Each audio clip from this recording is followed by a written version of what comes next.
നിങ്ങളുടെ കയ്യിൽ നിന്ന് ഒരു കാറിൻ്റെ കീ നഷ്ടപ്പെട്ടു എന്ന് വിചാരിക്കുക.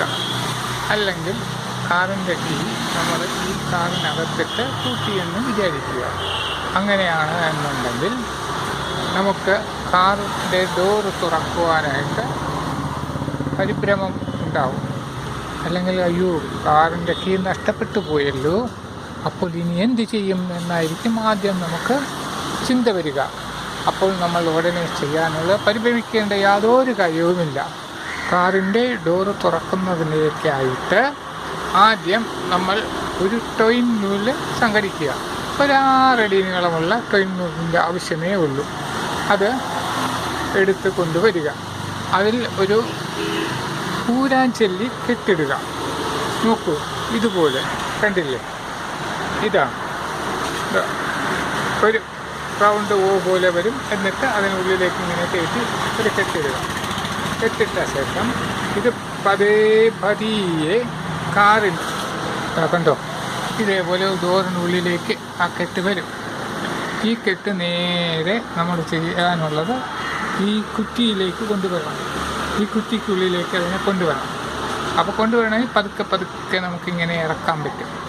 കണ്ടോ, താഴേക്ക് ഇറങ്ങിപ്പോകുന്നത് കണ്ടോ അത് താഴേക്ക് നമുക്ക് ഇറക്കാൻ പറ്റും.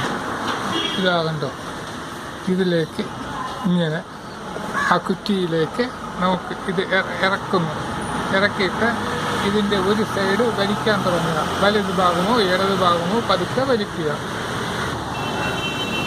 കണ്ടോ, ആ കെട്ടി മുറിയല്ലോ.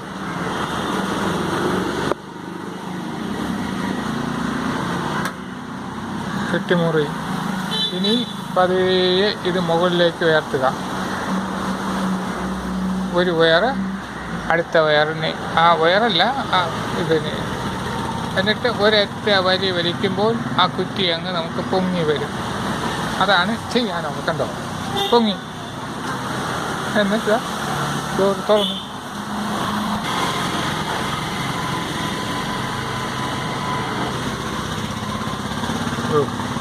ക്യാമറ കയ്യിലിരിക്കുന്നത് കൊണ്ടാണ് നേരെ അത് എടുക്കാൻ പറ്റാതെ വരുന്നത്. നോക്കൂ കണ്ടോ, പൊങ്ങി. അങ്ങനെ അടുത്ത എപ്പിസോഡിൽ നിങ്ങൾക്കായിട്ട് ഞാനത് കാണിച്ചു തരാം. റിമോട്ടുള്ള കാറുകളായാലും നമുക്ക് കൃത്യമായി തന്നെ ഡോർ തുറക്കുന്നതിന് ഇൻസൈഡിൽ ലോക്കുള്ളവ, റിമോട്ട് കൺട്രോളിനാൽ നിയന്ത്രിക്കാൻ പറ്റുന്നവ എന്നിവയൊക്കെ തന്നെ നമുക്ക് ഇതേമാതിരി ഓപ്പൺ ചെയ്യുന്നതിന്, ഡോർ ഓപ്പൺ ചെയ്യുന്നതിന് കഴിയുന്നതാണ്. യാതൊരു പരിഭ്രമവും അതിന് വേണ്ടയും താനും. ശരി, അടുത്ത വീഡിയോയ്ക്ക് വേണ്ടി നിങ്ങൾ കാത്തിരിക്കുക. അതിൻ്റെ ഡിസ്ക്രിപ്ഷൻ താഴെയുള്ള ഞങ്ങളുടെ ലിങ്കിലേക്ക് സബ്സ്ക്രൈബ് ചെയ്യുക.